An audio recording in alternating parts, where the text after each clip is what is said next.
कोई न कोई रिप्रोडक्शन सिस्टम समझाना है, तो हर कोई वैसे ही तो धरती पर जन्म लिया है। और हम लोग तो यहां तक पहुंचे हैं ना, आज ये कोई नहीं कहता है ना कि आज किसी को गर्भ निरोधक के लिए किसी तरह से आप बच्चे पैदा करने से रोकने के लिए कुछ करते, तो उसके लिए कोई रोक नहीं है। उसकी चर्चा हर कोई कर रहा है, बच्चों को बायोलॉजी में पढ़ाया जा रहा है। लेकिन जो सस्ते साहित्यकार की भूमिका में आ गए थे, आज ओटीटी वेब सीरीज वाले लोग वो सर पकड़ के बैठे होंगे कि इससे आगे हम अब क्या कर पाएंगे। जो बिहार की विधानसभा और विधान परिषद में हुआ, उससे आगे वो क्या कर देंगे कि दर्शक को उससे भी ज्यादा वो मतलब खींच सके अपनी तरफ। और शर्मनाक है ये। और जो आपने कहा ना कि हमको समझ में नहीं आ रहा है, नीतीश जी को भी समझ में नहीं आ रहा है। यकीन मानिए नीतीश जी को समझ में नहीं आ रहा है। हाल की एक घटनाएं नहीं हुई है। पहले भी आपको याद होगा, हम लोग एक दिन और चर्चा कर रहे थे, तो मैंने वो कहा था कि उनका एक प्रिय हो गया है कि इधर उधर देखते हैं, ऐसे देखते हैं, फिर कहते हैं कि क्या क्या कहां हुआ, अच्छा कौन कौन, मतलब बड़ी विचित्र अवस्था में वो पहुंच चुके हैं। और इस देश का दुर्भाग्य देखिए, इस देश की राजनीति का दुर्भाग्य देखिए। आज सुबह 11वीं में पढ़ने वाले एक बच्चे का फोन आता है, कहता है कि हम बिहारियों का दुर्भाग्य हो गया है क्या सर, इससे इस पाप से कभी मुक्ति मिलेगी। अब वो जो कह रहा था, तो मैंने उसको समझाया कि भैया राजनीति देखना बंद कर दो। लेकिन सवाल यह है कि वो बच्चा जो वहां है, जिसको एक तरफ जाति जनगणना दिखती है, एक तरफ दिखता है कि ये करना है, एक तरफ उसके मुख्यमंत्री कुछ बोलते हैं, एक तरफ सदन में अमर्यादित बातचीत हो रही, फिर उनके नेता एक दूसरे के खिलाफ जब बात करते तो जरा आप उनको सुन लीजिए। और सबसे बड़ी बात, नीतीश जी को निश्चित तौर पर जब उनको समझ में आया होगा, नींद अच्छी आई होगी, तो सुबह शायद मन मस्तिष्क ठीक काम किया होगा, कल नहीं कर पाया होगा। तो सुबह उन्होंने माफी मांग ली। वो कह रहे हैं हम खुद की निंदा कर रहे हैं, इसमें भी आप समझिए। लेकिन वो वाली जमात, तेजस्वी यादव से लेकर दिल्ली मुंबई में देश के अलग अलग हिस्सों में बैठा एक वर्ग, जिसको लगा कि नहीं नीतीश जी की आलोचना हो रही तो हमें इसके साथ खड़े हो जाना चाहिए। उन्होंने जरा सा ये नहीं सोचा कि ये तरीका ही गलत है, ये आप महिलाओं को अपमानित कर रहे हैं, ये हो नहीं सकता। ये आप ऐसे ही है जैसे आप कहें कि पश्चिमी समाज में बड़ा खुलापन है, वहां तो महिलाओं के वस्त्र पहनने के तरीके अलग होते हैं, वो साड़ी तो पहनती नहीं, उनके तरीके अलग होते हैं, हमारे यहां पहन, तो कहे कि नहीं कल से जो सेनेट होगी वहां अमेरिका में, वैसे ही कपड़े पहनकर लोग जाएं, उसको आप सामान्य कर दीजिए। मतलब कौन सी तुलना करें, मेरी समझ में नहीं आ रहा है। लेकिन इतना जरूर समझ में आ रहा है, नीतीश कुमार मुख्यमंत्री की कुर्सी पर बैठने के योग्य नहीं है। ये वहां की जनता को सोचना चाहिए और राजनीतिक दलों को भी सोचना चाहिए। ये कतई ठीक नहीं कि एक व्यक्ति जिसको होश आवास नहीं रहता, जो कुछ भी बोल जाता है, वो व्यक्ति शासन चलाए, वो व्यक्ति राज करे। सबसे ज्यादा मजबूरी तो उनके साथ जो लोग सरकार में उनकी है, भाई वो मुख्यमंत्री है। अब आप तो कह सकते हैं कि भाई कुछ प्रॉब्लम है, मुख्यमंत्री को कोई दिक्कत है तो ठीक कोई उपचार कराएं या किसी को दिखाएं। वो तो नहीं कह सकते क्योंकि उनके तो नेता हैं, उनको तो तब भी डिफेंड करना है। आप तेजस्वी यादव की बात आप सुनिए। तेजस्वी यादव कह रहे हैं कि भाई ये तो सब स्कूल में पढ़ाते हैं ना, सेक्स एजुकेशन तो अब सब्जेक्ट होता है, तो इसके बारे में तो लोग बात करते हैं। मुख्यमंत्री ने भी बात की। एक चीज सौरभ जी रोक दूं जरा, एक तो ये बार बार जो कहा रहा है सेक्स एजुकेशन जैसी चीज नहीं पढ़ाई जाती भैया, शरीर विज्ञान पढ़ाया जाता है। और जब बच्चा आगे बढ़ेगा तो उसको पता होता है क्या क्या किस क्रम में क्या पढ़ाना, और वो बायोलॉजी में, वो शरीर विज्ञान में सब बताया जाएगा। लेकिन ये थोड़ी ना बताया जाता। मैं कह रहा हूं आपसे, ऐसे प्रयोग अगर भारतीय शिक्षा प्रणाली में हुए भी हो तो भी ऐसे तो कोई नहीं बोलता होगा जैसे मुख्यमंत्री ने बोला होगा। फिर भी आप सुनिए जरा तेजस्वी यादव को क्या कहकर के मुख्यमंत्री का बचाव करना पड़ रहा है। एक बात बता दे, इसका कोई अगर कोई गलत मतलब निकालता है तो ये गलत बात। एक तरह से जो भी मुख्यमंत्री जी का बयान आए जो सेक्स एजुकेशन के बारे में, और जब भी सेक्स एजुकेशन की बात की जाती है तो इसकी लोग जो है शर्माते हैं, हिचकते हैं, तो उससे लोगों को बचना चाहिए। तो स्कूलों में पढ़ाई होती है, साइंस बायोलॉजी ये तो स्कूलों में पढ़ाई होती है, बच्चे पढ़ते हैं भाई। तो हमको लगता है अगर सेक्स एजुकेशन की अगर बात है, उनका कहने का मतलब आबादी कंट्रोल जो है क्या करना है, वो प्रैक्टिकली बात जो भी आती है उन्होंने अपना बात किया। तो इससे लोगों को गलत तरीका में नहीं लेना चाहिए, एतराज नहीं लेना, but don't take it as a sex education. हाथ जोड़कर आग्रह किया कि आप क्या बोल रहे हैं। लोकतंत्र में जहां यहां बहनें बैठी हो, और जिस तरह का हम लोग तो बार बार कह रहे थे कि आप गार्जियन हैं, इस तरह का बयान मत दें, लेकिन नीतीश कुमार जी को क्या हो गया है पता नहीं चल पा रहा कि जब तक हमारे साथ थे तो तब तक तो ठीक ही लग रहे थे।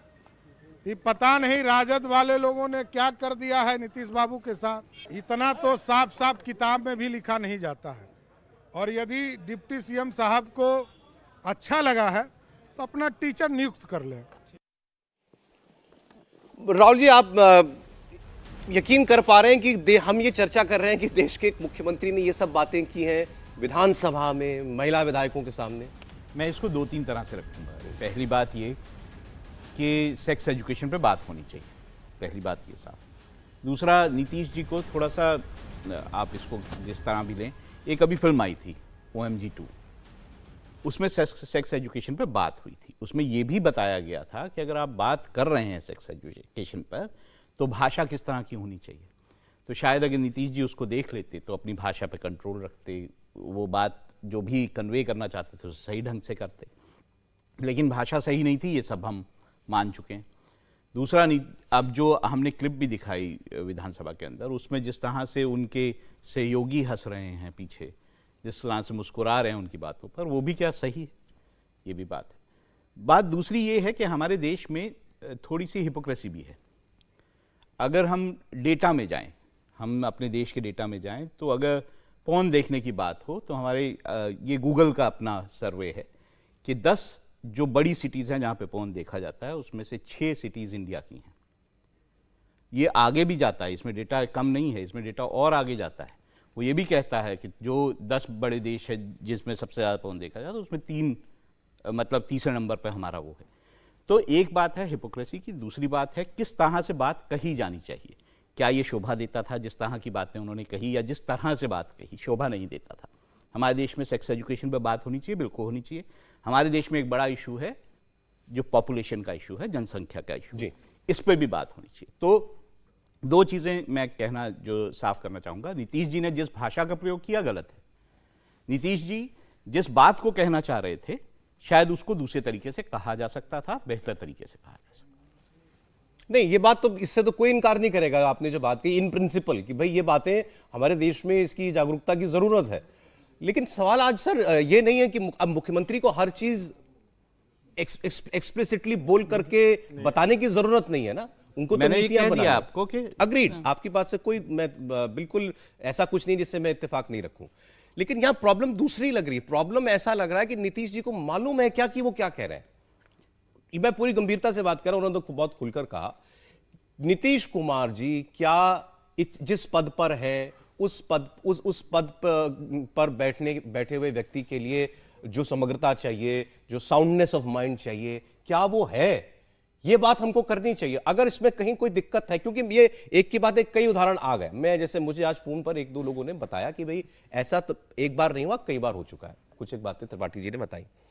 अभी वो अशोक चौधरी जी उन्हीं की पार्टी में है, पहले कांग्रेस पार्टी में थे मंत्री, उनके पिताजी की पुण्यतिथि पर गए।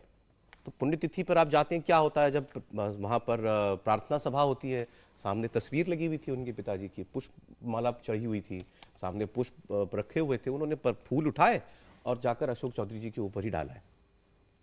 कोई हंसी मजाक का मौका तो था नहीं, लेकिन उन्होंने ये व्यवहार किया। फिर मुझे किसी ने बताया कि एक अधिकारी के घर सुबह सुबह मुख्यमंत्री पहुंच गए। अब वो अधिकारी ये सोचकर के अवाक कि मुख्यमंत्री मेरे घर क्या कर रहे हैं, कोई ऐसा काम भी नहीं था, और कोई था भी तो मुख्यमंत्री अपने घर बुला सकते थे या दफ्तर में मुलाकात करना। वो मुख्यमंत्री के घर, वो अधिकारी के घर, कोई मुख्यमंत्री किसी अधिकारी के घर जाता है क्या? ऐसा उन्होंने किया।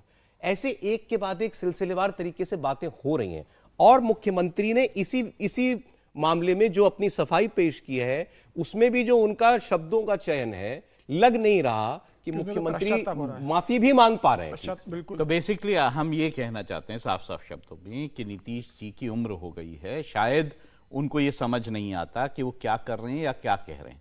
अब ये उनकी पार्टी, उनके जो संगठन है, उसको देखने की जरूरत है कि क्या एक, और हमारे देश में इस पर भी बात होनी चाहिए कि क्या एक एज के बाद एक राजनेता को अपनी कुर्सी छोड़ देनी चाहिए और नए जो यंग नेता है उसको देनी चाहिए, ताकि जो इस तरह की दिक्कतें होती हैं, या फिर आप सही से अगर राजनीति नहीं कर पा रहे हैं या सही से काम नहीं कर पा रहे हैं एक मुख्यमंत्री के तौर पर, तो किसी और को इसको संभालना चाहिए। नहीं, अगर मैं तो लिमिटेड पॉइंट रखता हूं आपके सामने, आपने तो इतने मुख्यमंत्रियों से और प्रधानमंत्रियों से भी बात की होगी, मुझे ये बताया कि अगर किसी संवैधानिक पद पर बैठे व्यक्ति का आचरण लगातार जो है वो उसके पद के लायक नहीं है, लगातार से कई उदाहरण आ रहे हैं, तो क्या करना चाहिए किसी? तो ये कौन तय करेगा? 2 ही लोग तय कर सकते हैं। क्या करेगा? देखिए, या तो पार्टी तय करेगी पार्टी के वो जनता खुद- तय करेगी, पार्टी के मुखिया खुद हैं वो। या जनता तय करेगी।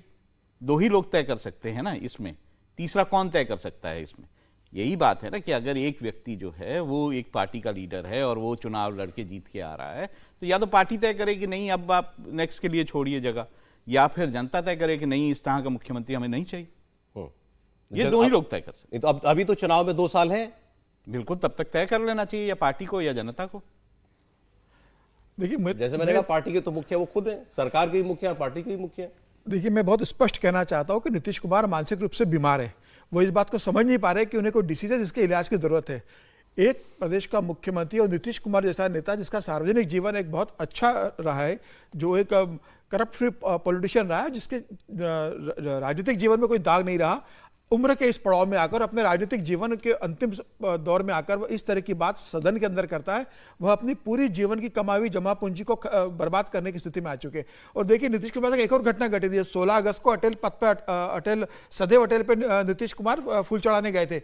जब वह पटना गए और उन्हें आरजेडी के नेताओं और जेडीयू के कांग्रेस के नेताओं ने कहा कि आपको वहां नहीं जाना चाहिए था, कि अब हम इंडिया गठबंधन में है, आपको वहां बचना चाहिए था, तो साफ मुकर गए, बोले मैं तो गया ही नहीं। आपको किसने कहा मैं अटल पद पे गया था? तो अपने जब ये बात भूल गए कि मैं अटल पद पे गया था, उस बात को वो अपने नेताओं को डांट रहे कि मैं तो गया नहीं था, आप क्या फिजूल की बातें कर रहे हो। जो व्यक्ति ये भूल जाए कि मैं खुद गृह मंत्री हूं और कहे कि गृह मंत्री को फोन लगाओ, फिर अधिकारी बोले कि साहब आप गृह मंत्री हो, जब उनको जनता दरबार में हुआ, जब उनको बताया जाए कि आप ही साहब गृह मंत्री हो, तो जब अब मुझे लग रहा है कि नीतीश कुमार को शायद ये पता भी नहीं होगा कि वो आरजेडी के साथ सत्ता में क्या करे, ऐसे में कोई क्या करे। अबे आप भी वही बात कह रहे हैं, ये भी वही बात कह रहे हैं, मैंने भी कहा ऐसी सिचुएशन आ जाए तो क्या किया जाए। मुझे लग रहा है कि करेगा कौन, जैसे अंग्रेजी में कहावत है ना, बेल द कैट। मुझे लग रहा है कि गले में घंटी बांधे कौन? नहीं, वो लालू यादव ही उनका इलाज करेंगे। लालू यादव कह देंगे कि भाई नीतीश जी अब आपकी आराम करने की उम्र है, आप मेरे बेटे को सत्ता सौंपी है, आप सत्ता से बाहर होइए और बाकी जनता दल के नेता देख लेंगे। मुझे लग रहा है कि जेडीयू के नेता जो सांसद है मैक्सिमम, वो भी इस बात से बहुत आहत है। मतलब पहले तो इस बात से आहत थे कि आप बीजेपी छोड़ के आप आरजेडी के साथ चले गए, अब इस बात से आहत है कि आप इस तरह का आचरण कर रहे हो लगातार। तो मुझे लग रहा है कि जेडीयू के अंदर भी लेके इस बात को लेके बहुत ज्यादा एक रेस्टलेस होगी नेताओं के अंदर। समय आने पर वो नेता नीतीश कुमार को बताएंगे कि अब वक्त आ गया है कि आप सत्ता छोड़े। मुझे लगता है कि ऐसे पहले परिस्थितियां कई बार आई होंगी कि कई बार कोई बहुत बड़ा नेता होता है, लेकिन उम्र सब पर हावी होगी कभी ना ये तो कभी, सार्वजनिक रूप से आए सौरभ जी, कई ऐसी घटनाएं होंगी जो पार्टी के अंदर होती होगी, जो बाहर मैं वही कह रहा हूं सर, हो सकता है कि पहले ऐसे कहीं भी पीछे हुआ होगा कि आपको लगता होगा कि भाई अब हमारे नेता जो है, पब्लिक अपना उनका कंडक्ट जो है, शायद शारीरिक क्षमता आ जाती होगी, बीमारी घेर लेती होगी, लेकिन लोग उसको उस पार्टी के नेता तय कर लेते होंगे भाई हम इसको कैसे डील करेंगे। ये वही नीतीश कुमार है जिन्होंने जॉर्ज फर्नांडिस को बीमार बता के सत्ता ले ली थी। खुद भी नेता तय कर लेते, खुद भी नेता तय कर लेते। अटल बिहारी वाजपेयी इसके बहुत बड़े एग्जाम्पल हैं। उनको जब उनकी शारीरिक स्थिति सही नहीं रही, जब उनको जो है वो राजनीति में उनको लगा कि मैं नहीं अब कर सकता हूं, तो वो पीछे हट गए, अपने आप पीछे हट गए। तो ये एक बड़ा एग्जाम्पल हमारे सामने है जिसमें एक बड़े बीजेपी के नेता ने ऐसा किया और एग्जाम्पल सेट किया। तो क्या ये वही moment of reckoning Nitish Kumar के सामने है क्या? नहीं, मुझे लगता है कि इस घटनाक्रम को थोड़ा ठीक से समझना चाहिए। ये घटनाक्रम वैसा नहीं है। अगर कोई अच्छी पार्टी होती, कोई बड़ी पार्टी होती, कोई कैडर होता, तो शायद अब तक वो स्थिति बन जाती। यहाँ सबको क्या लगता है कि जेडीयू के जितने नेता हैं उनको लगता है कि अगर नीतीश जी नहीं होंगे तो हमारी राजनीति समाप्त है, नंबर 1। नंबर 2, नीतीश जी रहेंगे भी और अगर मुख्यमंत्री की कुर्सी पर नहीं रहेंगे तो हमारी राजनीति समाप्त हो जाएगी, नंबर 2। नंबर 3 जो सबसे ज्यादा महत्वपूर्ण है, जिसको सबसे आखिर में मैं कह रहा हूं, लालू प्रसाद यादव इस स्थिति का लाभ नहीं ले रहे होंगे, मैं ये नहीं मान सकता। मैं ये नहीं मानता हूं कि कोई उम्र होती है जिसमें हो सकता है कोई कम उम्र में भी उसकी अवस्था ऐसी हो, उतना बढ़िया से काम नहीं करे, कोई बहुत उम्र में भी बहुत अच्छा काम करे।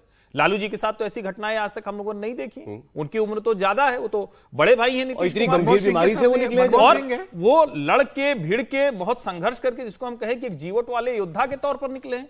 जब वो सिंगापुर गए थे तो लगा था कि तबीयत बहुत खराब है, लेकिन नीतीश जी, मुझे लगता है कि कई बार व्यक्ति अपनी छवि के आवरण में, छवि के बोझ तले दबता है और अंदर अंदर उसको बहुत कुछ कचोटता है, जिसमें यह मानसिक अवस्था पहुंचती है। और ये मैं कह रहा हूं तो इसको आप ध्यान से देखिए।